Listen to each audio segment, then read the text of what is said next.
Hello, hello, hello. Good night, everyone. It's me, Summer Sibley Brown. One of the hosts of PoliTalks. Happy Tuesday, and thank you for joining us this evening. Yes, I see Frank abandoned me again, but he will be here next week. He's off taking care of some chef business on 420. I know. Anyway, we won't leave that alone. Tonight, here hosting with me is going to be me and the lovely Miss Sydney Paul, the intelligent Miss Sydney Paul. I think lovely is true, but often I think we say lovely when we're speaking about ladies, you know what I mean? And so I wanted to correct that and be like the competent, the intelligent, the awesome. She's a lot of lovely. There it is again. She's a lot of things. She's a lot of things, including lovely. Yeah, that was weird. Hi, Sid. Hi, what's up, Summer? How you doing? I'm doing good. Do you realize this is the first show where it's like me and you hosting? Yeah, It's ladies' night. ladies' night, and a really exciting night for the conversation that we're having. You know, leading up to this and us having our discussions on the back end about topics for this month. One of the first things that I remember knowing that happens every year was or is Sexual Assault Awareness or Prevention Month. Sexual Assault Awareness Month, and also Child Abuse Prevention Month, which have a lot of overlapping, discussions and topics. And I've always, I've always wanted to have this conversation, particularly around sexual assault. Every time I come on the show with you guys, a lot of our topics intersect with culture for me. And I've always wanted to have a discussion around sexual assault in the territory because it happens, and where how our culture either plays into that. Let me just put it that way. Whether it's I want to use the right word, but yeah, just how it plays into it and how we can identify where there are boundaries or, like boundaries and lines that need to be drawn so that people are aware of where our culture starts and where abuse happens, whether it be sexual abuse or child abuse, particularly in such a really close-knit community and a small island communities. I'm really excited for this discussion and the guests that we have today. What are you excited about to talk about? So I actually want to name like that I'm nervous, right? Like I'm one of those people. So it's funny because I like bold and brave and courageous conversations. And then I always feel like when it comes to these conversations, I am missing a level of understanding or competence. I get really scared because there are people who I know personally, people who may be watching. There's like this certain level of trauma that I am afraid of triggering. Yeah. And, it's such a personal experience that you really never know who's experienced sexual assault, and you really never know who's experienced child abuse, right? Yeah. And so I'm glad we're having the conversation, but if I'm honest, it makes me uncomfortable because it's not, that's just it. That's the truth. Yeah. Like very authentically, it makes me Right. uncomfortable. It rightfully so. And I think that's true for anywhere.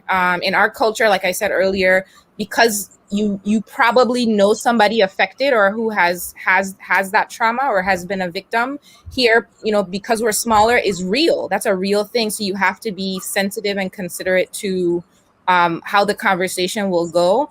For me, it's real because, and I've posted about this part right after, if people remember, I think it was 2019 when Judge Kavanaugh was being considered for the Supreme Court in the United States. I was very triggered, and I decided to write a blog post about it that I posted about my experience in the States where I was assaulted. Not as, it wasn't as hostile or violent as I'm sure a lot of other people were, but it was still a experience that still makes me feel triggered. And then coming home right after it happened, even to this day, I still feel I'm still hyper aware of my surroundings and things like that. And I shouldn't feel that way, particularly in my community. But I also have there's like another layer on top of me trying to figure out the boundaries of me protecting myself, but also not being disrespectful to how I know my culture is and how affectionate we are. And, um, like things like that. And family wise, everyone's a part of your family and friends and the whole village that's there. You want to be respectful of that, but also be protective of your boundaries, considering things that you may have gone through. So for me, it's a very real thing, and I got all of that out on my blog post that I did, but I still have questions, and I feel like even with the blog post that I did, there's a lot of conversation that needs to happen that's not happening because we're uncomfortable. But if we're uncomfortable, maybe it is a conversation that needs to happen, right? So that's what I'm glad, right? I'm glad that this topic is here. I'm glad that I feel uncomfortable. I'm glad that I feel like authentic enough to name that, and I hope that if there are people who are watching or listening who are also, who also kind of shy away from this conversation because it's difficult, I think it is one that needs to be brought to the forefront, because what we know is that it exists within our community. We Mm-hmm. do not live in a community that is free of sexual assault, that is free of child abuse. One instance, one victim is one person, one child too much. Um, and so, yeah, I'm happy that we have the level of guests that we have this evening to be in a conversation with us, because we have some really awesome people who have been in this practice of caring and nurturing around sexual assault and child abuse and violence in our community, and people of all ages, for a really long time. And so, like, I'm willing to grow. I hope I never become comfortable with the topic, because I don't want to be Yeah, desensitized, but right, I right. do want to gain comfort in naming the things that are barriers to the Virgin Islands, to our homes, feeling like a safe place to all people of all ages. Like, as you were talking, I thought about body autonomy, right? And Mm-hmm. consent, even with family. And I have a friend who's raising her daughter, and she had on Facebook, right? Like, I guess she was making a joke with her daughter, saying that, come here, give me a kiss. And, her daughter was like, no, she didn't want to. And she's like, I said, so she was teasing her daughter. And then her disclaimer was, in our house, we raise our children with complete body autonomy. Our child does not, she has to consent to wanting hugs and kisses from anybody. And I was just like, at what level, like the last time, and I don't want to like reduce this to nothing, but I think the extent of which I remember having this conversation is like good touch, bad touch.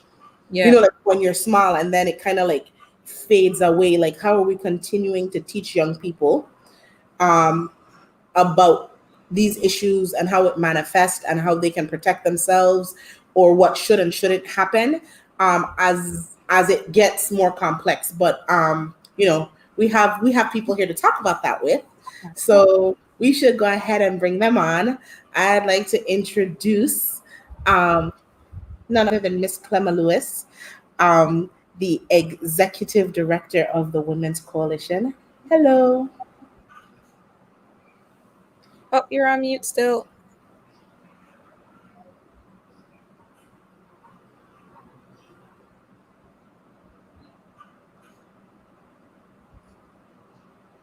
And Sid, why are we working on that? Like, we would be remiss to say that they found Derek Chauvin guilty, right, on all Yes, counts. on all. And that's another way in which abuse, that's a Yes. different layer, but it falls into, like, this case was about abuse of power, abuse that entities have on citizens, that directed in death, and specifically this one officer's extensive use of his force and power on a person in a community. And I was doubting that he would be found guilty.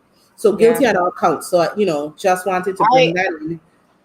and I'll just add to that I actually wasn't surprised that he was found guilty. I expected it. What I am anticipating and a little more nervous about is the sentencing, because it's still traumatic, even with the guilty verdict.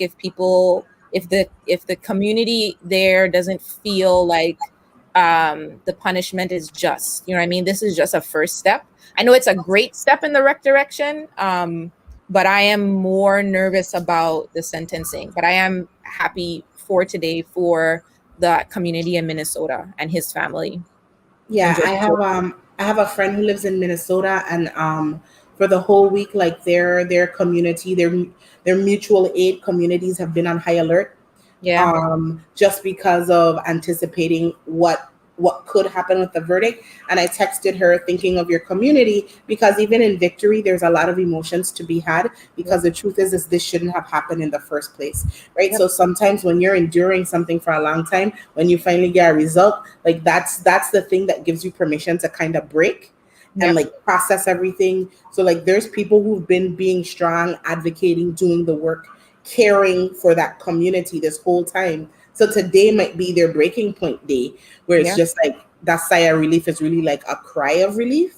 Mm-hmm. And so while Miss Lewis gets her online situation, let's introduce Tariq. You want to Yeah. take that one, Sid? Let's bring him up. Hey, Tariq. So, everyone, we have another awesome guest today that I immediately thought of when we were putting to today's show together, and that is Tariq McMillan, who I'm sure a lot of people know. He is the co-owner of Greater Changes and a licensed therapist specializing in trauma related to child abuse. Really, really, really excited to have you on.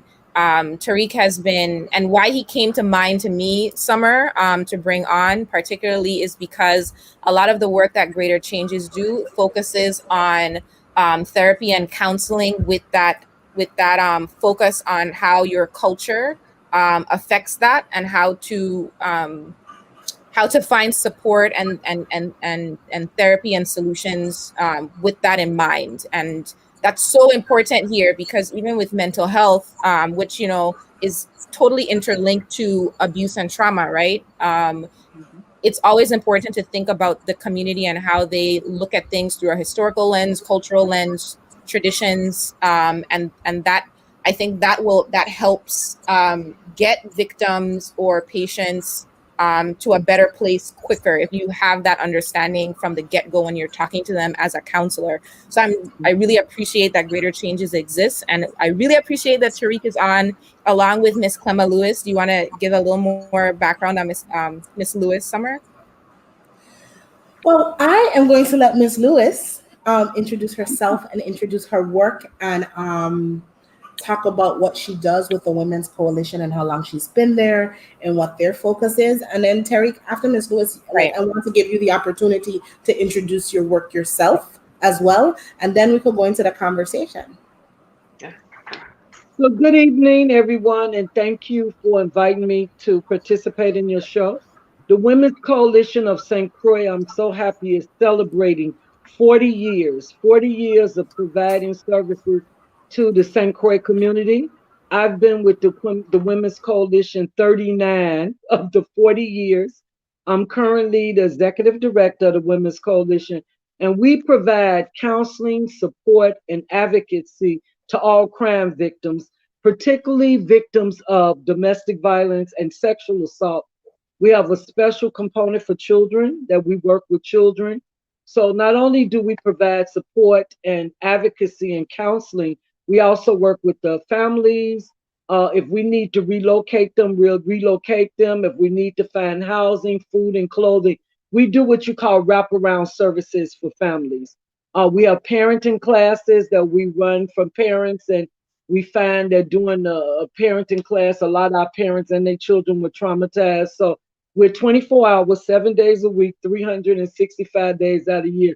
So actually, we do not close. So if you ever hear that they couldn't reach the Women's Coalition, they probably was calling another agency. Our number is 340-773-9272. The staff is available from 8 to 5, and after 5, our answering services come on, and we have volunteer advocates that we train in the community along with the staff to respond on evenings, weekends, and holidays. So the Women's Coalition have been providing services to this community for 40 years. That's a long time. Congratulations on 40 years. That's really amazing. And, Yeah. grateful to have, of course, the Women's Coalition in the community. Tariq, you want to go ahead and introduce yourself? Yeah. Good night, everybody. Tariq McMillan, born and raised in the Virgin Islands. Uh, I am 28 years old now. I've actually known Auntie, I was going to call her Auntie, to be respectful for, man, I don't know, I guess half of my life now. um, Mhm. we opened Greater Changes in 2019 with this idea that we just wanted to approach behavioral health a little differently. Like Sydney was saying earlier, with this focus on culture and understanding that culture affects everything that you do as a person, wherever you are. One of the things that I guess I'll go into it a little later, but when you have that cultural connection with a client and you're able to break down some of the barriers to why they even sought therapy in the first place, it makes a world of a difference where they feel much more connected to you. You know, they feel like, no, this is my safe space. You know, even to hear an accent, you know, they're like, whoa, oh, okay, cool. Um, I co-own Greater Changes with my wife. Um, what an amazing partner she is. Her focus is also in understanding human behavior. That's actually what she's focused on with her PhD right now. So I know she's watching, so looking forward to that. um, and yeah, like we love doing the work that we do. We both kind of started with our own experiences dealing with behavioral health in the field, and fast forward to here we are, and this is what we're doing. Awesome. Thank you guys again for being here, and we'll have another guest shortly on, or later on in the show. And I'll wait until she comes on to introduce her. But I think that we wanted to start off the conversation by one, just establishing that these things do happen in the territory. Sexual assault and child abuse happen in the territory, particularly because it's a close community. Sometimes you don't, the degree of separation between you and someone who is a victim or has experienced that type of trauma is probably very little. And I don't know if you guys have data or stats on just letting us know where to start, right? How prevalent is it or not prevalent is it in the community? And I'll start with sexual assault. I'm sure Miss Lewis has some data on that, and then we can talk about establishing it for child abuse as well. Can I just say one thing to add to what Sydney said? You made a, Mhm. I'm sorry, my brain light up when you said the degree of separation from a victim, but also the degree of separation from the I don't want the abuser or the person who Yes. is Yes. doing Perpetrator. it is also very close, which I think for me is Mhm. like, like the person who did it as well or is allegedly doing it. So I'll be quiet now. Sorry. So let me just say, we saw 40 victims of sexual assault last year, and I think that's a lot for a community this small. Sexual assault and child abuse is very prevalent in this community. 90% of the victims know the perpetrators. I'm going to use the term perpetrators. Well, we go back between perpetrators and abusers, but 90% know the perpetrators. And guess what? The perpetrators are normally family members and people who are very close to the victim. So they can be a brother, or uncle, a father, next door neighbor, or cousin. Most of the victims have a close relationship, which makes it even more difficult to report and seek services. Um, and the same thing is for sexual assault as well as child abuse. The majority of the victims that we saw for sexual assault was raped by people they were in a relationship with, people that they were on a date, and a couple of them was marriage rapes, and quite a few of them was date rapes with the drugs. So we have date rape in our community. The reality, there's not much that go on in the mainland that doesn't go on here. But in terms of the rapes being not strangers, there are a few strangers, but I want it to be clear the majority of the rapes, the victims know who they are. And whether that's an adult victim or a child victim is very prevalent in our community. I have never done a presentation, and I do a lot of presentations in this community, where a woman, and every now and then a man will walk up to me and say, Miss Lewis, that happened to me when I was a child. Nobody believed me, and I never got services. And that's the part of the problem in our community. When the children do speak up and say it happens, nobody wants to believe them. Nobody want to support them, and nobody want to call out their family member. And when you living in a family where it's that's your man or your father or your uncle, you don't want to make that report, but you're not thinking about what it's doing to the victim. So we label sexual assault survivors and children as victims or survivors. Victims are those that still in it, and survivors are those that have come out of it but still working on that behavior. So let me make it very clear: sexual assault and child abuse is very prevalent in this community, and that's why we want sexual assault support groups, incest groups, and that's why we've been running our parenting class now for 14 years straight, because we realize that our children and adults don't know how to parent. And sometimes they parent the only parenting behavior they know that can be very abusive and intrusive, even in our culture. Because we got this thing about, you don't hit the child, you spoil a child, or the child don't have a voice, do what I say, not as what I see. All those things work against children and create and foster abuse in our community. So I'll stop on that note and let Tariq jump in. Yeah. So before we got into before we went live, um, Summer, you had described um, sexual assault and child abuse as being something that's like under a layer of culture, like it hides beneath the culture. Um, and I think a lot of that is true, but I think there's also aspects of it where like it's like intertwined into it, like, so it's not as simple as like lifting up like, hey, is this culture, and then looking and finding what it is. It's like something that you have to like really get into and decipher, because a lot of times when I speak with clients and they start talking about their story, it's not that they didn't feel like they were listened to, it's that they didn't even know that what was happening was abuse. So fast forward, they haven't identified like how this triggers certain emotions or certain reactions. And like sometimes it's really frustrating, like, why do I feel this way when this thing happens? And then all of a sudden you connect these dots, you explain that this is actually abuse, this was actually sexual assault, and all of a sudden it's like this aha moment, and they're like, wow. And all of a sudden things just make a lot more sense. Now, that's interesting because most of the victims I work with knew it was abuse because it was a family member and the family covered up. And I think that's where the cultural piece come in that I'm told on a regular basis, and I've been here over 40 years, is that what goes in our house stays in the house. It doesn't matter how bad it is, it doesn't matter what happened, but that is to stay in this house because people on the outside are not to know what's going on. So the victims can't seek help. A lot of them do know it's abuse. And sometimes they are aware, I want to be honest, is because the Women's Coalition is out, DVSAC is out. We're constantly doing education around it. DVSAC going to school systems.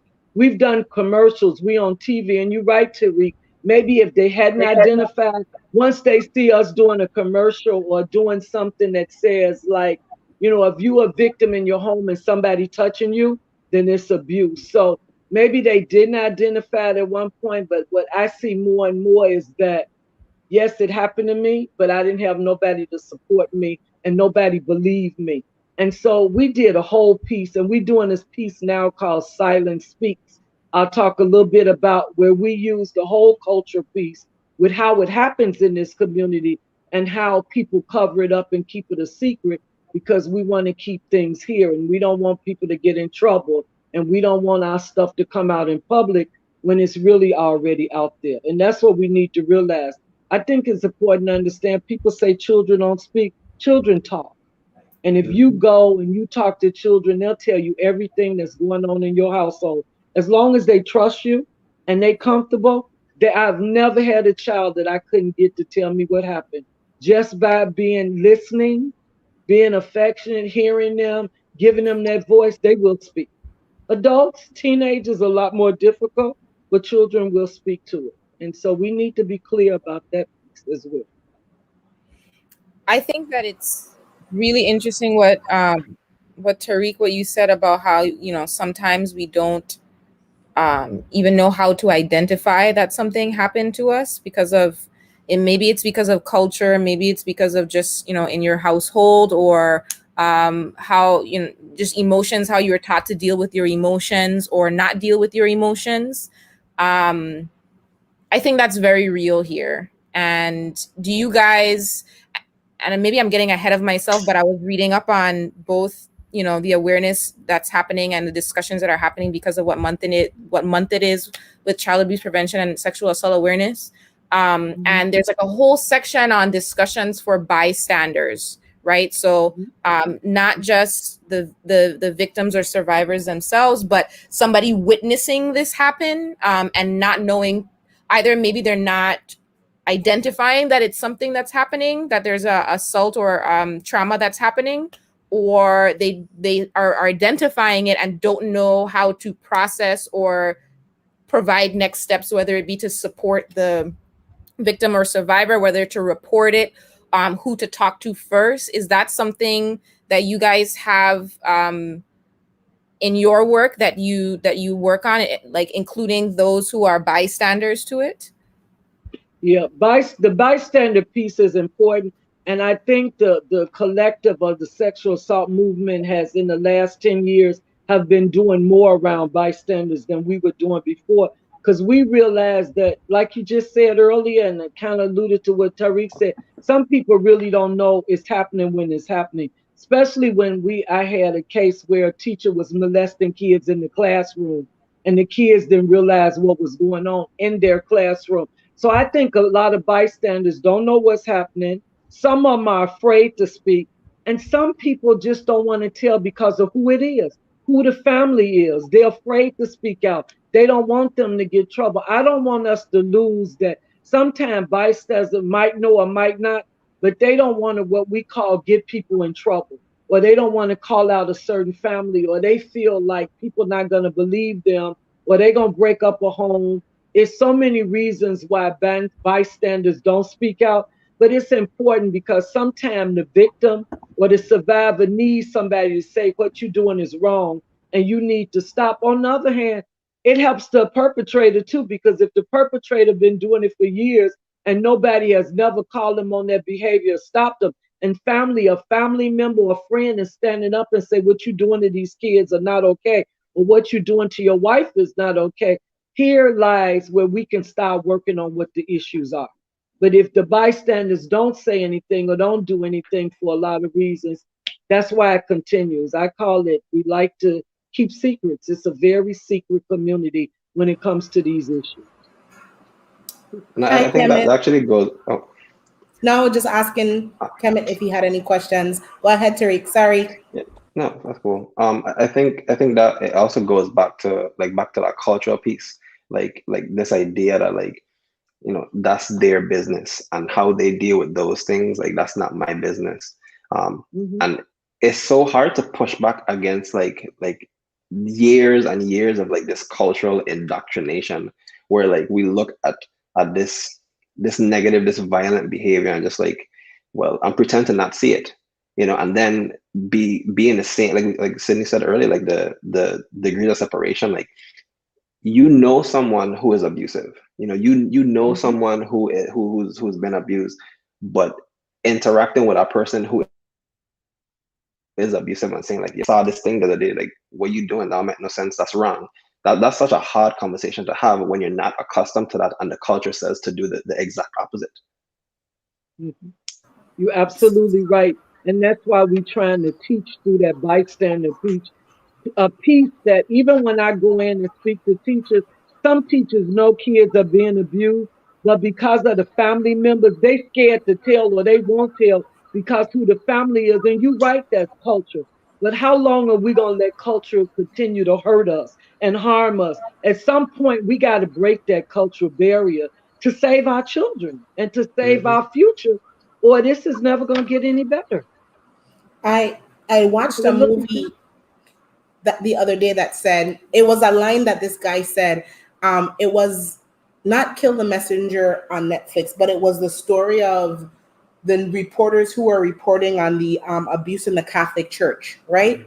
And the journalist, it's on Netflix, and the journalist said in it, it said, if it takes a village to raise a child, it also takes a village to know a child is being abused, right? So we can't put an onus on us all being accountable for a child's success, but not want to take the responsibility when things are happening to children or women or men in our community, and all of a sudden we wash our hands of that. And so there is a propensity for us to kind of like, oh, that's their business. And so while you guys were talking, I had two thoughts, right? Like, what role does power play in in not not directly intimidating the bystander, but there's like a power dynamic in the bystanderism, right? Like, I don't want to rat on a certain person. What does this mean if I speak out? I worked in a school system, and in schools, teachers are supposed, we can be held legally accountable for not reporting abuse. But Mhm. That's lots of right. times we do turn a blind eye and are very careful on navigating how people raise their homes because the size of our community. So there's this power piece that informs the silence. And then my question is, like, as we look at all the other violence, right? The other violence bubbling up in our community, I don't feel like we could separate child abuse and sexual assault from gun violence, right? And I I think agree. that we like to do that, but we're talking about collective community health, and all of these violent acts are a part of our collective community environment that we need to rectify to get to like a whole healthy place. So yeah, this is it's a lot. But you're right. You're right. And you definitely put it together. You're absolutely right. And how do you have that conversation with parents? Like part of the reason why some of the gun violence is happening is because of the influence that this child may have been around growing up. It's such a funny position to put a parent in, because one, like, that's a lot to take in, especially if you didn't realize it, or if you just didn't know better. But at the same time, like, then you talking about the death of somebody else in your community possibly being your fault. Like, who wants to own that? And I think it's bigger than looking at, like, this one individual is responsible for it, but like, what part does the culture that we're all in, like, play a part in that? And sometimes, like, I do understand, like, the pressure to not talk about it just because of, like, the cultural piece. But even when you look at it from, like, a financial piece, like, what's the strain on a government or any society where, like, child abuse and sexual assault runs rampant, and the end result is gun violence? The end result is having people to go have to put a strain on the hospital, put a strain on your mental health infrastructure, put a strain on your education system. So there's all these financial effects that affect an entire society if you don't address these things. That's why we got to talk about it and we got to put it out there. That connection between, and you're right, how do you talk to a parent about gun violence? How do you talk to a mother about her man is raping her daughter? And how do you talk to a woman in my parenting class that is abusing her children or letting her partner almost kill her kids? Those are very difficult conversations to have, but we have to have them. Somebody got to stand up and somebody have to do it. And a lot of times that's where the women's coalition come in. Let me be very honest. And we have to take a lot of heat. We get a lot of negative feedback and we catch a lot because we do speak on it. And it's not being about disrespecting the culture. Everything that my agency have done has been based on being respectful and the culture. From the time we started, with starting with women and including children and then adding men to services because that's what the community wanted. But then what kind of advocate, counselor, mother, woman am I if I know my next door neighbor is beating her child, or her husband is beating her up, or her son is running guns, and I don't say nothing because either I'm afraid or I don't want to rat that family out, or I don't want to call them out because you know what? The next day it might be my child that hurt, or I might be the next dead person, and it continues. And so we really got to look at that. We got to look inside of us as bystanders. Where's our accountability? What role are we all playing on this as a community? And I feel, as much as I work with women, I love children as much or more. They're children. Who can protect them if we don't? See, these are all the things that I have to throw out for people to think about. It's serious.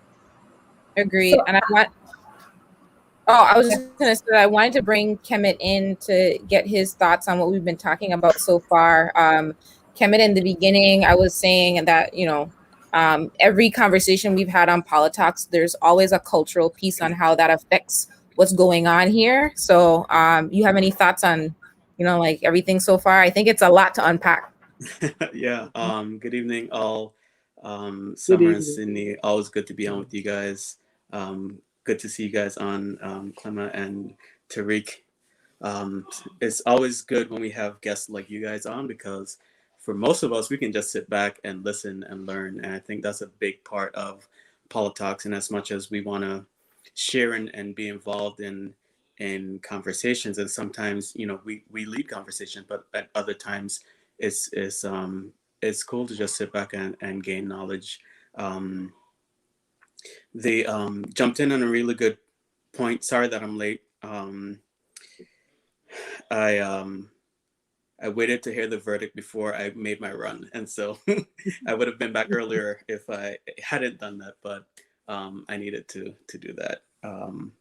But I think the conversations around culture um, is a pretty important conversation, and it's one that I've been thinking about a lot recently. Not so much because of this topic, more so because of some of the marine conservation work that I do, the sustainable seafood campaign that I managed a while ago. That we're starting to think of ways that it could work in other countries. And what's striking is that some of the issues, and of course, again, this isn't related to this, but some of the issues um, are completely different from issues that we have at home. And that word culture comes up a lot. Um, well, it isn't a cultural thing for us here, but it might be a cultural thing for someone else in another territory or country, whatever the case may be. And what I've been struggling with is how much we allow the term culture to be used as a crutch um, to justify some ignorant something that occurred way back when, that for whatever reason in contemporary times we're trying to hold on to, the that either belief or system or whatever the case may be, is just something that I've been thinking about a lot. And so I can understand and appreciate when reaching out to survivors or uh, victims or even some of the aggressors, that cultural sensitivity is important. But I'm more interested in, and not just about this, again, how do we kind of, I don't know, reimagine a society where culture is, it really pulls from the positives in our past and start to break down the negatives and recreate something that works better for a society that exists today in 2021.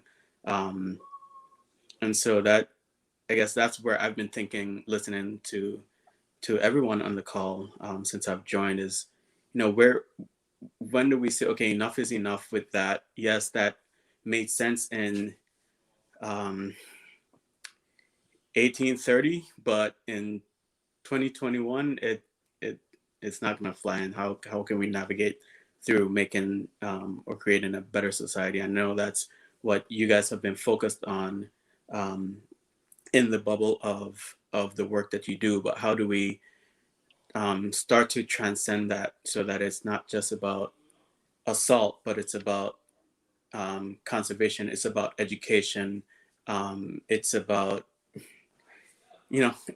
every single facet of life that we have, where so many times where when something progressive or just common sense is proposed, it might be shunned or knocked down because it isn't quote unquote culture. Um, so any thoughts on that would be great. Yeah, yeah. I think that it always goes back to education. I know a conversation that I've had so many times is, and it's a common conversation about BI history in schools, and not just the idea that we need to know about um, these different historical dates, but the implications that they have on culture going through the times. You know, um, I think that whenever you have aspects of culture that are oppressive, we need to have a system in place where red flags go off. Because like there's no reason for no, it's unacceptable because there are reasons, but it's unacceptable that there are decades of oppression, decades of violence that people are able to hide behind culture and say, yeah, well, that's just the way things are done. There's also this, like we talk about, like secrecy within our community, not just because culture we don't know what to do, but because fear of retribution. There's always a possibility that you say something, and if we're talking about like degrees of power, saying something about the wrong person, and all of a sudden you don't have a job anymore. All of a sudden life gets even more difficult for you because you've made this comment you know Mhm. but when you drill these things into education, and you have younger children questioning aspects of culture because they're so new, they're so like new into it, they haven't been indoctrinated into what is believed to be like that firm thing that culture is. Like, children are going to question things. Like, I know me personally, like my thing was always why, and whenever you try to explain something to a child, it's why. Well, why? So if you take that approach and you start having these conversations about violence, and they're like, why is that okay? Why should they be able to do that without any kind of consequence? I think that's when you start to see the systemic change and the sustainable change that's necessary, and it'll just like go through all the other aspects of culture. So I'm glad you brought up Mhm. systemic change, Terry, because my question, um, first of all, for you all is, are there existing systemic barriers stopping you from, Miss Lewis, stopping you from doing your work, Terry, stopping you from reaching your clients in place? A lot of times I attended a systems change transformation for evaluation for transformation course today, right? And he said that programmatic results get you better odds.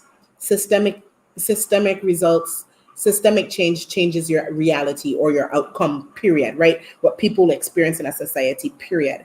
And so I was just like wowed by that, because I was like, a lot of the times we're trying to program our way out of a problem, and even with doing that, we still face barriers that are set up by policies, institutions, and yes, the I think, Kemet, as you were talking about the culture piece, right? Do you know what went into my brain immediately? Like genital mutilation was somebody's cultural practice, right? So you can have a culture of abuse on on children or a specific gender, or you can have a culture of sexual assault, right? So maybe like the first thing that we need to name is that under being people, and I know people gonna probably think I'm being far-fetched, but coming out of enslavement and colonization, where we were taught to be devalued, what part of these behaviors, right?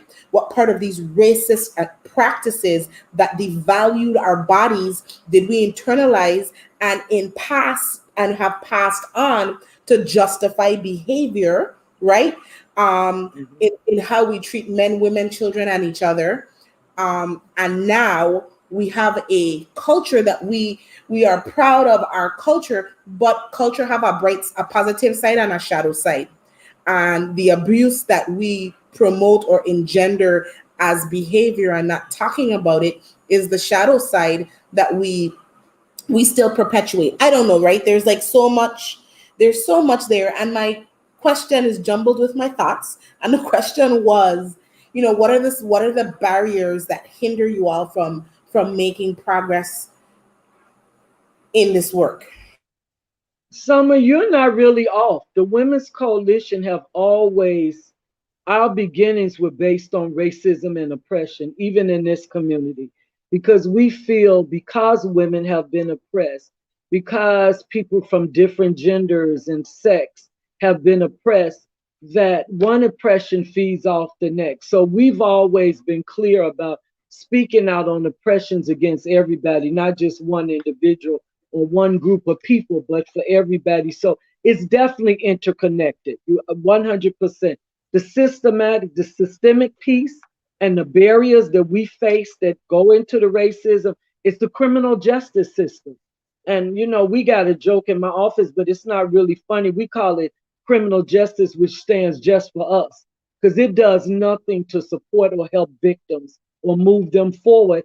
In a lot of instances, to be honest, it don't even really help perpetrators either that much with what's set up in the criminal justice system. So the criminal justice center is one huge piece. And then we have the police department.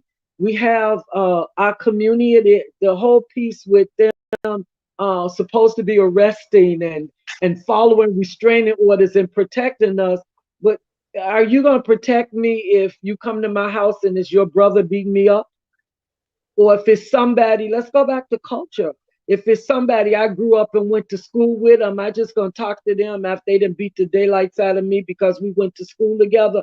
Or if it's somebody in our community come from a prominent family, we're going to send 6 police cars to make sure that family is protected while the victim has been beat to death. Yes, we have systemic issues. And a lot of it is around that whole cultural and classism piece in our community. And classism is and it's live here based on who you are, where you grew up, and where you come from.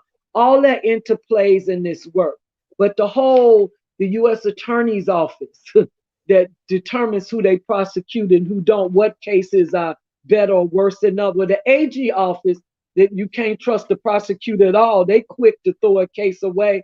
And later for the victim, without even giving the victim respect enough to come in and talk to them about their case. We have so many systemic, and we've been working on these issues, Hear Me Group, for 40 years. Yes, we made some progress. If I sit here and say we didn't make any progress, I'll be lying. We have made some progress, but we still got a lot of work to do. The whole systemic thing with what's going on in the States with all of the Black Lives Matters and the police brutality, we might not have that face of it, but we have the other face on how people are treated and how people are respected when they're just trying to get services, when they're just trying to get this help. I go to the hospital and you make me sit out in the waiting room, or you talk about my rape in front of everybody out there. All of that impacts me as a victim and survivor if I move forward or not. And all those things are still an issue. So yes, we have a lot of systemic issues in our community that we need to work on. And we have been trying, and we're going to just keep on pushing and keep on working on it. But yeah, you are not off with your thinking at all. It is all into playing with each other. So we have a comment actually just piggybacking on what we've been talking about, Miss Lewis from Facebook, where they say that you mentioned all male relatives, brother, uncle, father, etc. Of the 40 sexual assault cases that you guys dealt with last year, were none of them female relatives? Is that something that you guys see? No, that's not what I meant when I said all male relatives. So I'm sorry. Let me clear it up. What I meant was that the majority of the victims that we saw, the relatives were male victims. I think we've had at least 2 female victims as well that have perpetrated sexual assault against younger men. And that goes back to culture again that I'm going to keep bringing up. Because in our community, when older women, far as I'm concerned, rape younger guys that's 16 and 17 and 18, we think that's okay because we think that's a rites of passage for them as young men. And we don't say nothing about it. We don't want to do anything about it because we feel that that's the rights. On the other hand, when a man 27 and 30 rape a 13 or 14-year-old, some people don't say something depending on her body type, what she did and how she looked. But most of the community is up in a roar. So my statement was, out of those 40 cases, most of the perpetrators were male victims, but there were some female victims, as some female perpetrators as well. And I want to make it clear, not all perpetrators are males. Some of them are females as well. We've had babysitters, we've had mothers, we had siblings, same sex siblings. So it could be any sex, but when we spoke about the numbers, the majority were male relatives. The majority. And if not I think relatives, that's, oh, let's say male partners or boyfriends, they weren't necessarily all relatives. They could have been a male friend, a male partner, a male boyfriend, or just a male friend in that nature. So I hope I cleared that up. That's what I meant. Is that clear? yeah. Yeah, I think Yeah, that, I mean, so the point that I got from what you were trying to make earlier is that 90% of the time it's a person that you know. It's not a yeah, stranger, and it could be a that's right. relative. And so to clear it up, whether male or female, and Correct. instances that are reported because of that cultural piece might mirror the male more, because what young man is going, we don't train our young man to come forward and say that an older woman harassed me or assaulted me. Like you said, it's like it is okay, or we make it seem like it's okay. So it seems unmanly for a young boy to come out and say that an older woman had sex with me and I didn't want to. So we have I have friends who have told me that the first time they had sex was with somebody twice their age, and when they report it, they're talking about being 14 or 15, and they feel like, well, yeah, but I want to do that, but and I'm just like, we don't put in those lens that it was actually inappropriate and classified as assault, because as a minor you can't consent, right? There is an age That's of right. consent. So even if it was something that you wanted to do and had an inclination to do, there is also a legal age of consent, and it applies to both men and women. Correct. Correct. And the I would age of consent is 16. The age of consent is up to the age of consent is 16 and 5 years, up to 5 years older. And that can be a male or a female. So, so and I I would get like that a us. lot when I talk to young people. They want to know what's the age of consent so they can put it in check. Hmm. Like, Yeah. how do we define abuse? Because a lot of times I and Tariq, Yeah. I'm inviting you back in, because I feel like we define abuse as the most extreme, child abuse as the most extreme case. Somebody hit you with a broom, somebody punch you in your eye and you have a black eye. But I think that the spectrum of abuse um could include other things that aren't, and and over repeated times still have an impact, even though it wasn't extreme physical violence, or it was only extreme physical violence once, but it's repeated neglect. You know what I mean? Like, I would like to clarify the spectrum of abuse and then the spectrum of sexual assault. Yeah, and you're right. Like when people think of what abuse is, the image that's conjured is like, like this child being severely beaten. But when a child goes home every day and are constantly ridiculed and called stupid and um, there's all these negative terms like that does something terrible to a child's self-esteem. And then even like on a deeper level, a physiological level, the way how that those messages like change the structure of that child's brain. Like there's certain parts of the brain that literally shrink and turn off.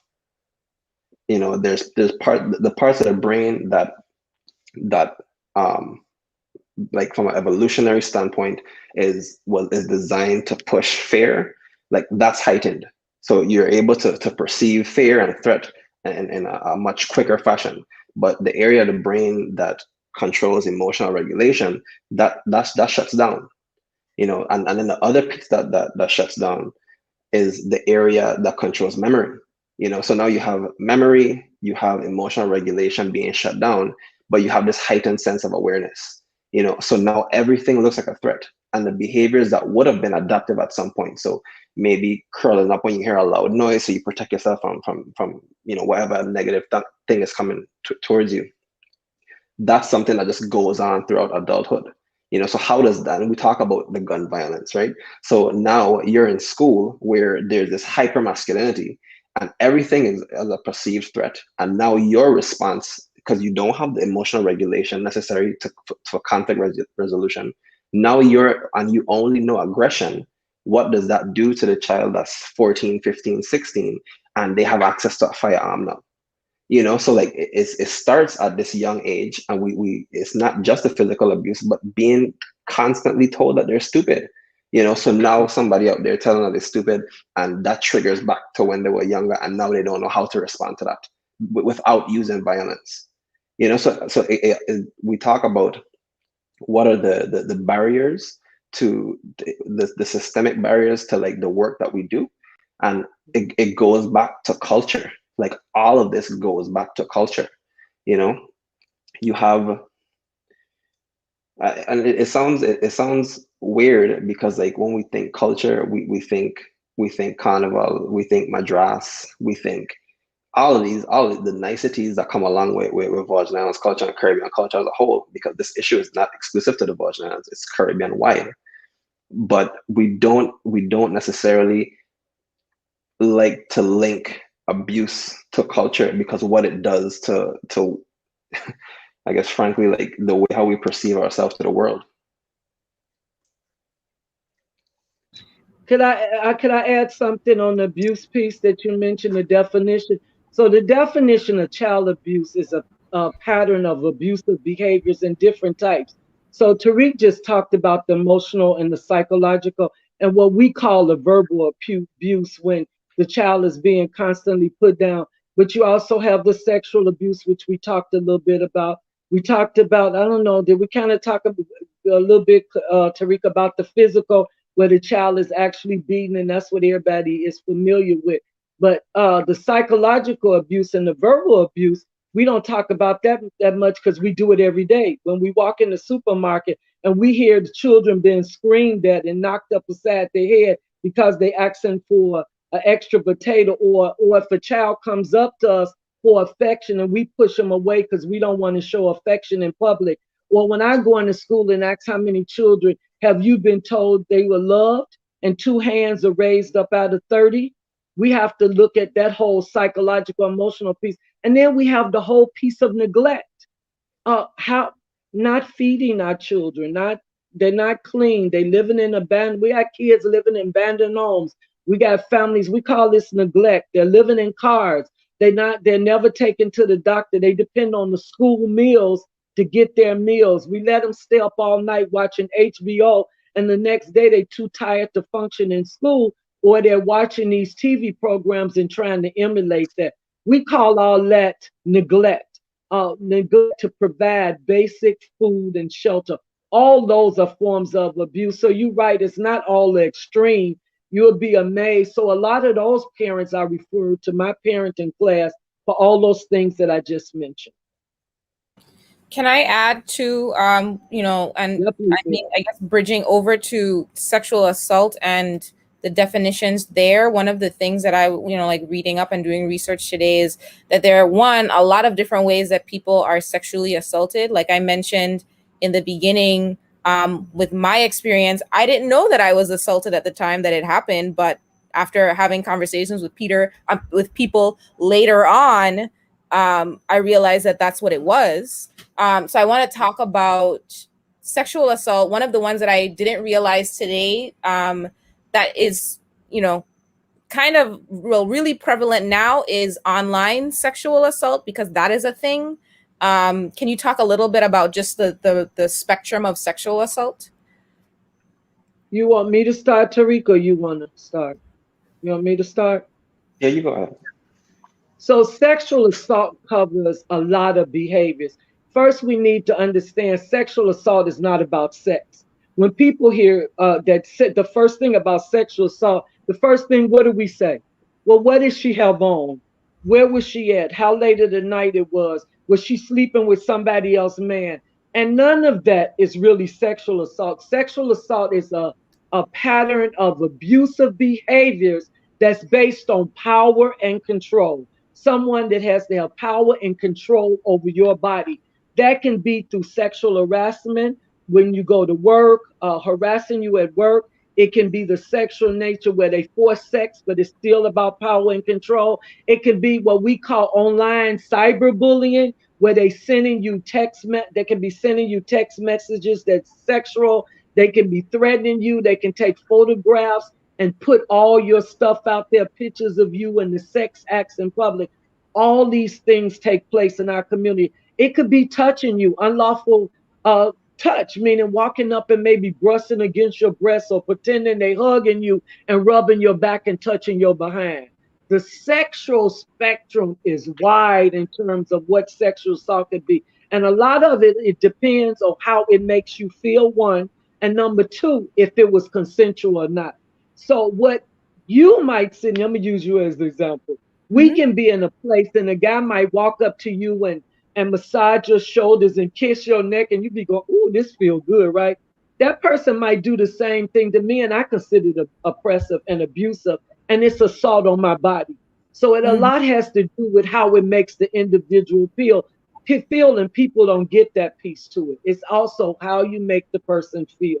But the sexual abuses from the online has become extreme. We're constantly trying to go to the police department. We're going on the internet. We're going on Facebook. Sometimes we have to go through the FBI. All these people to try to pull documentation to prove that this sexual behavior, because online it's kind of easy, but in a way it's kind of hard to prove that behavior as well as somebody just went out and out and sexually assaulted you. So Yeah. it's a lot.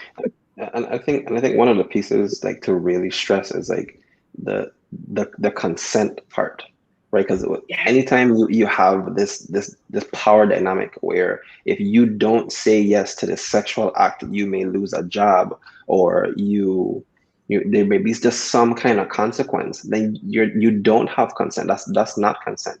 I think a year or two ago I was speaking to these teens. And I was given an example of a story that I had heard back in high school, and it was a much more common thing, but only one time I could recall, and I didn't realize like just how insidious the whole thing was. But the person that had taken the other woman to point you up, and it was supposed to be this nice thing, and when they got there the idea was, look, we're gonna either have sex or you're gonna walk back, and you know that's how right. far point you know this from anything else, so that person is in this position where, well, do I stay in the dark by myself where there may be other types of danger, or do I have sex with this person, and which is also violence and danger, but at least I could control this one, like that's not consent, and I think that when there's not enough conversation about what consent is and what it's not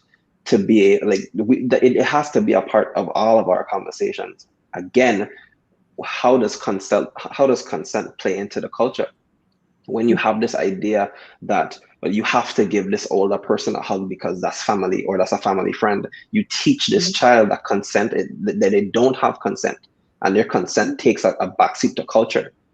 So I think that we're going to say culture at least a million more times throughout this conversation, but like it definitely just goes back to it all the time. Yeah, And that's that consent piece. I just want to add the consent piece is so huge. That's why I brought it up. Because even with children, say because I've been here so long and I work with a lot of families, I could go to an event and the first thing, and this the culture piece, because it's Miss Lewis and we respect her, the children must come up and hug me and kiss me. And they sometimes they crying and I'm telling the parent, please, I understand you respect them, but don't make them cry. Don't make them hug me. Don't make them touch me because that's not okay. But that's serious culture because if they don't, they'll feel like they disrespecting me. And you're yeah. absolutely right, Tariq. That's huge. But the other consent piece, not just children, as adults, we don't talk about consent. When we go on dates and we have relationships, do we talk about before we go out how far we going to go? Or do we talk about the consequences? And then if we in a threesome relationship, or maybe a relationship ain't quote the healthiest, what do we do when we're forced? We don't have consent, but we're forced, and then we're threatened with videos, putting it out public, putting out the name. All of that centers around consent, which is huge. Yeah, agree. I mean, like you were saying, even with the example of somebody rubbing you on your back or telling you hello, and that's what I was talking to Summer about. Like you said, with the little children and their parents coming to you to ask them to like tell you hi or give you a hug because you need to respect your elders and things like that. There are some situations where that's abused, you know what I mean? And it's a great cultural practice to respect your elders, but where are the lines that you draw where you feel safe enough to to draw the line and say, hey, I'm uncomfortable with this, without somebody saying that you're disrespectful, and how dare you say that, or how dare you not let me give you a hug? That's on that, and on top of that, that's uncomfortable, so you're put in this really stressful situation. I've seen that happen countless times here. And I just don't know where we start. So another question that I had, Tariq, was so that people, and this is like a totally different, I mean, another whole conversation we could have around mental health and the taboo of going to seek help or counseling and how that's an okay thing to do. Um, I think at least talking about what someone could expect when they're going for counseling or support would be helpful to people who are watching, because you already feel nervous going into see a therapist or to see a counselor because that means that something may be wrong with you. That's not necessarily the case. So how do you, Tariq, and then I'll go to Miss Lewis, approach that so that people understand this is what you can expect when you come to talk to me about whatever trauma you're going through?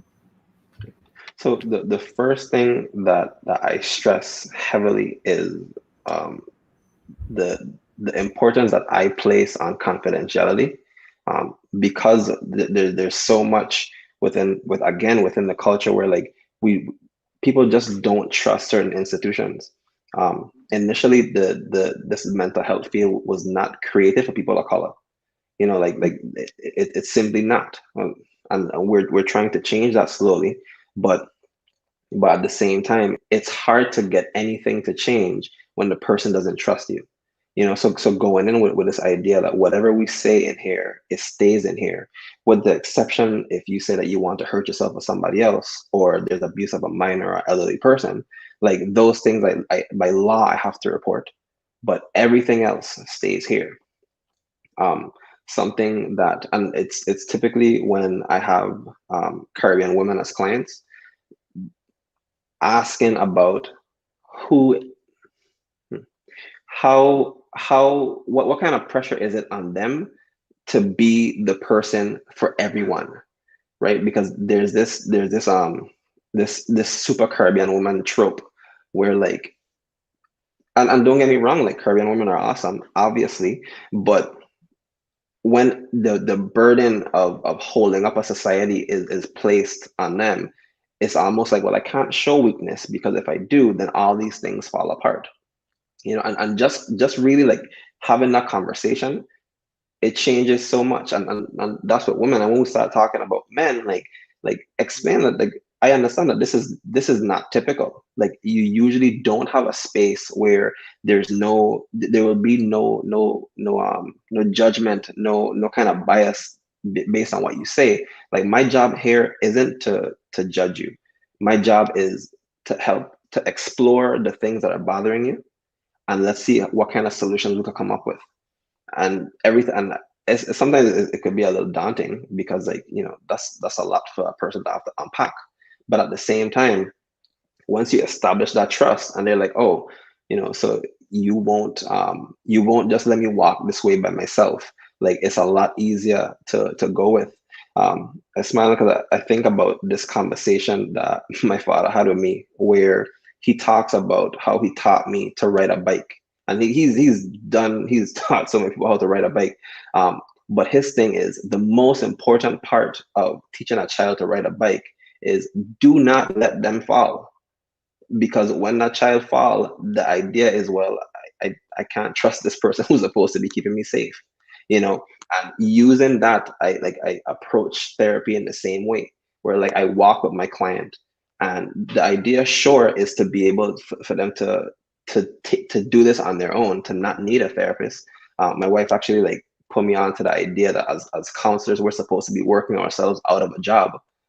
But this idea that we'll walk with you, get you to that place, and then like we'll let you go, because we have the trust that you're not going to fall, and I'll be right here, be hands off a little bit, you know, but I'm gonna be right here until you get to a point where you no longer need me. I know you riding triathlons and marathons and everything else, you know. So that's kind of what we put into the culture of greater changes. Like we're like extremely selective about the clinicians that work with us, because of that reason. We're introducing therapy to people who haven't thought of therapy, who are like resistant to it in the first place. So being able to have like clinicians who understand that, and that goes back to being culturally competent. That's why that's so much of a focus, and that's how I approach therapy as well as the practice. Miss So Lewis. at the Women's Coalition, our principle is the same. We start with you and we work with you all the way through. I mean, I've had clients I've seen 20 some years. Our doors, because we've been here 40 years and we work with generations. I think that's where the trust has started, because we've been here so long and they see some of the same faces. I mean, most of my staff been there 20 and 30 years. So the community knows these people and trust them, and they have to know you and trust you. We clear about confidentiality. I will fire you. You will lose your job if you violate confidentiality. If I'm out in public, I don't know how well I know you. If you've been in my office 2 minutes ago, I don't know you. And I have clients that will holler out, Miss Lewis, Miss Lewis. I'm like, no, we don't do that. Because as soon as somebody see them talking to me, they automatically assume they must be a victim. So we have to be careful where we go, all my staff, because people stop us in public, they ask us questions. It took us a long time to get to a place where they trust and they know we will meet people in places, in parking lots, in places where they feel comfortable. If they say to me, absolutely, I'm not coming to that office because somebody might see me, then we'll meet them in a place that's safe for both of us. We don't go in their homes. We work with them through the beginning all the way through the end, so to make sure we establish their trust. But I think it's important for us to understand people of color do not seek out counseling services. They will come for crisis intervention. They will come for food, clothing, shelter, all kind of stuff. And when they come in for all that, then we make sure we add the counseling as a part of the component when they're seeking the other services. And I would say that worked for us. I mean, we started from seeing a few people. So we see over 1,000 people a year through my office. That's how many people come through the agency. And I'm also happy and proud to say, since I'm a mother of sons, we see more men now than we've ever seen. Men call us more now. We have men come in person now. So our service, and we have people from all genders, whoever need to see a client, we're open, from the homeless. And I think that makes a difference. One woman kept coming every week, asking for stuff. And I'm like, you come every week looking for this and looking for that. She said, where else we gonna go, Miss Lewis? Who else let you just walk in their door and ask for something and they get it without any strings attached? And that's our point. No judgment, no strings, and we available. And we say we're gonna stand by you. We're gonna stand by you from the beginning of your crisis, from the police station to the hospital to the court, back to your home, and for how many other years you need us. And that's how we've been able to work it in the community. Kemet, I saw you come off mute a couple times. I don't know if you wanted to interject something. Um,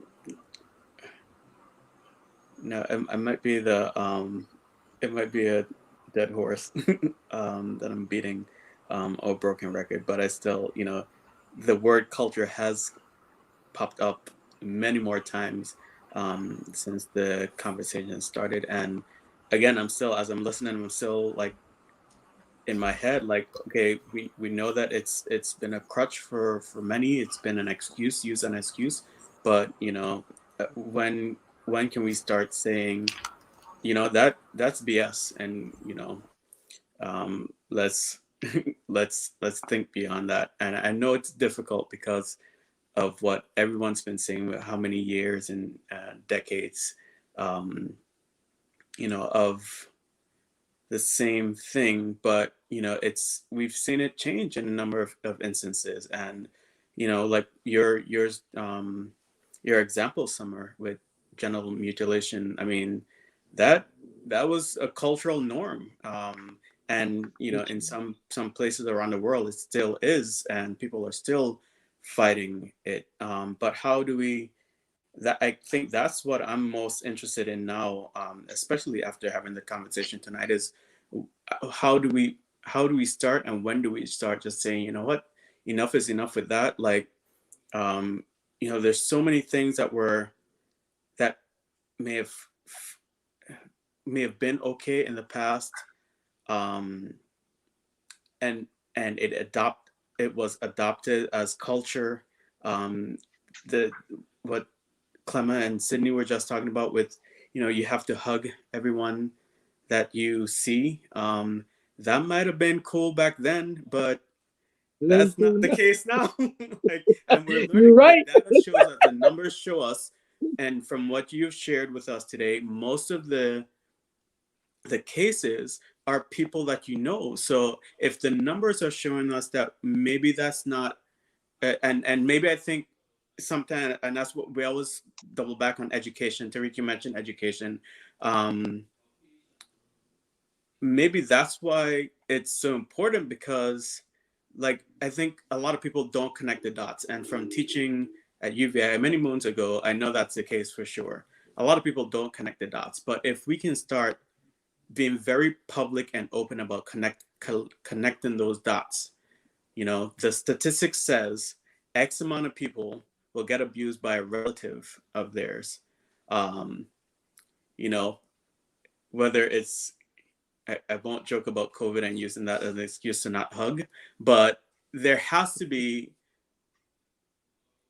mechanisms or ways where we can start to just, I don't know, let the stuff that just doesn't work for us anymore, um,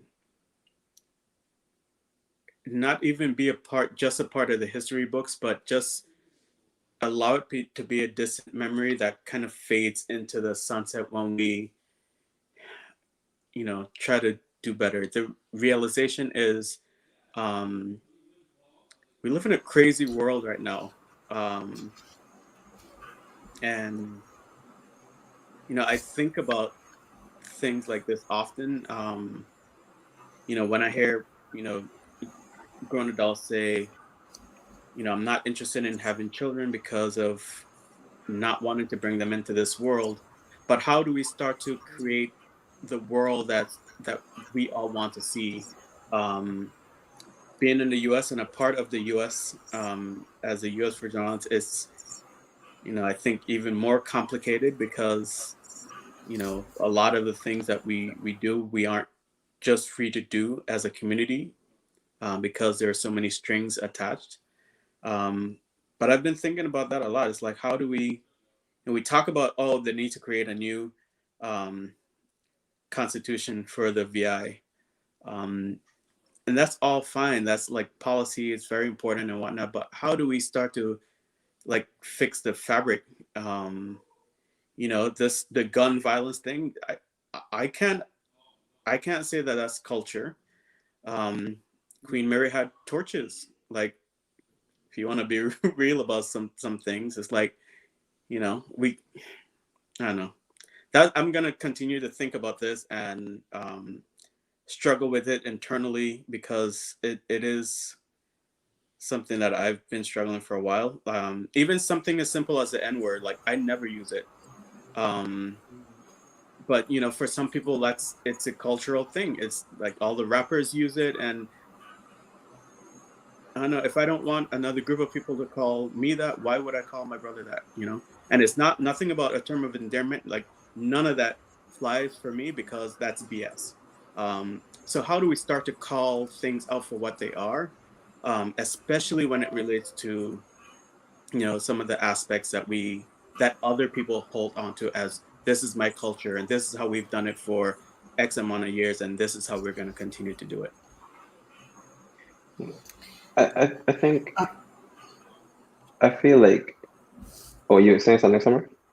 Oh, I was going to invite us to kind of like, we almost on the 8 o'clock hour. So as we go around, everybody could start making their closing remarks. Terry, we'll start with you, so you could answer Kemet and also, you know, share final Okay. thoughts.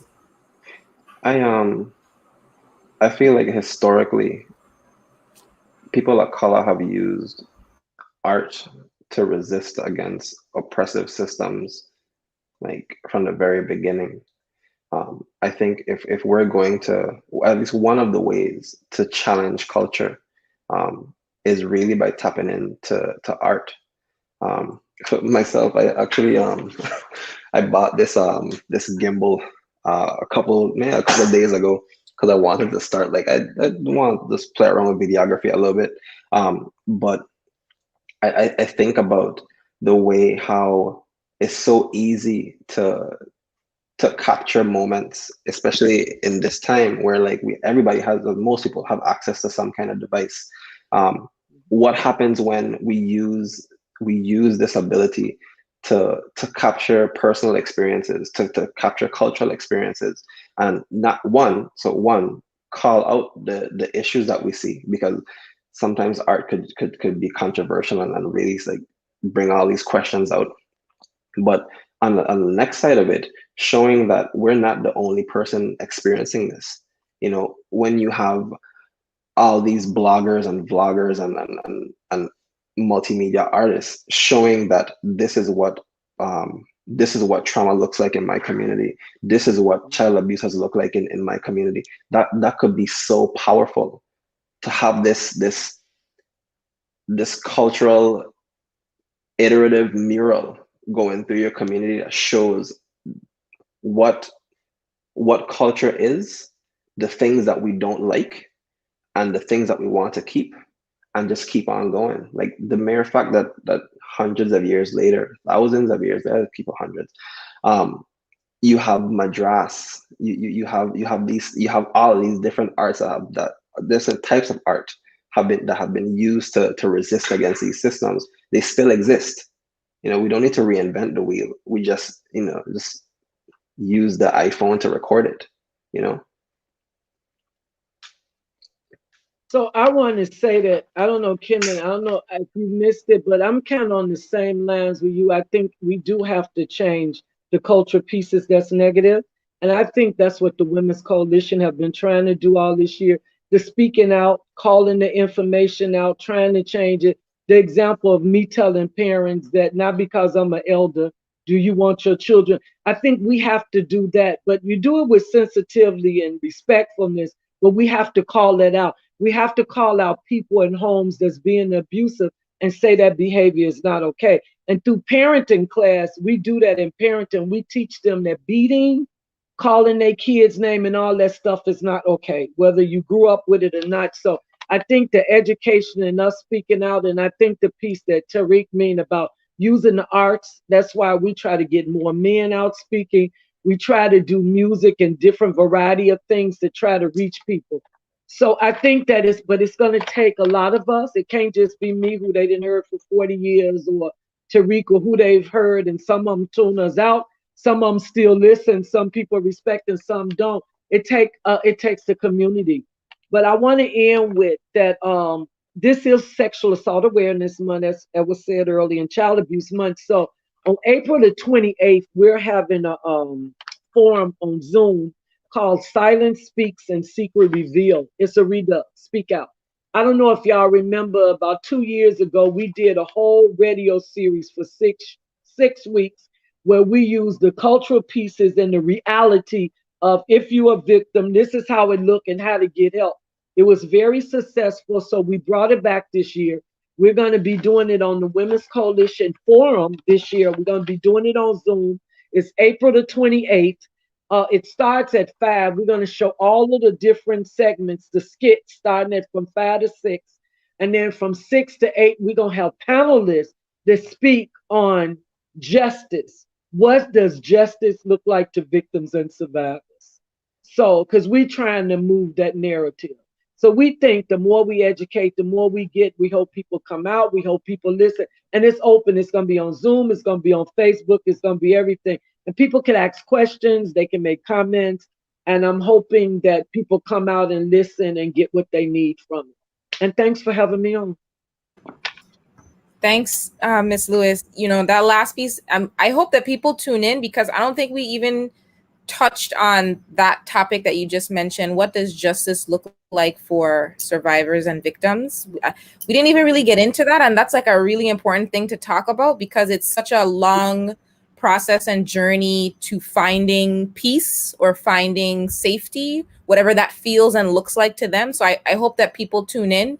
I wanted to speak to what Kemet said briefly also.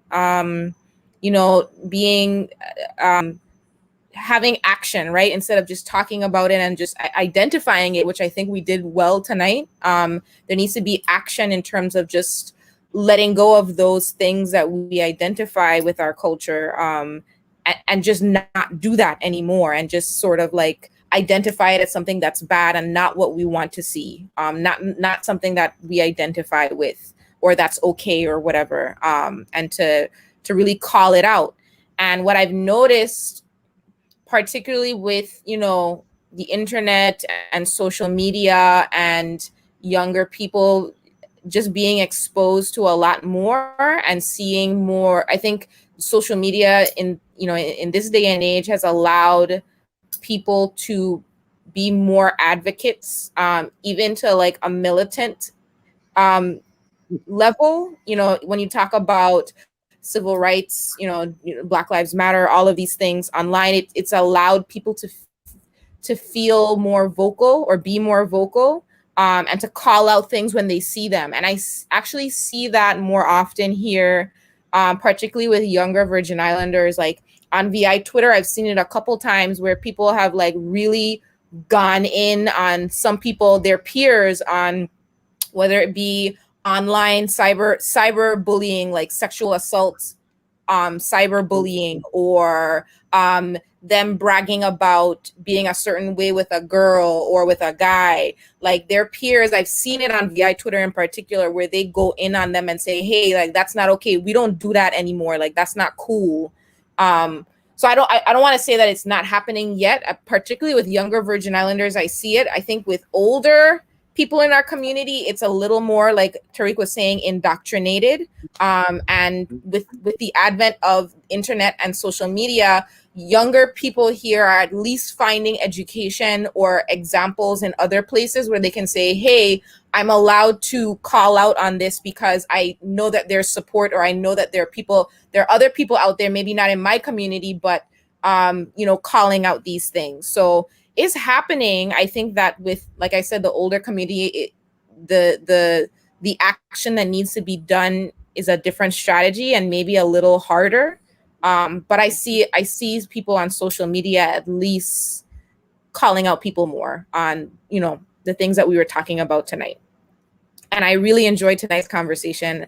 I'm definitely going to reshare it tomorrow because it's something that still needs to be talked about more and more often here. And I think that we all agree that with what Tariq was saying, it starts with education. And hopefully we can see a lot of progress there.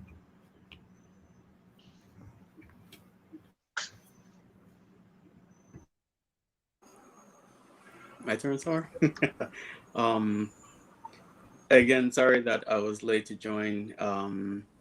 But I also enjoyed listening to you guys, both Clement and Tariq. Is, like I said at the beginning, it's always good to have guests that are in their field and passionate about what they do, speaking about it to us.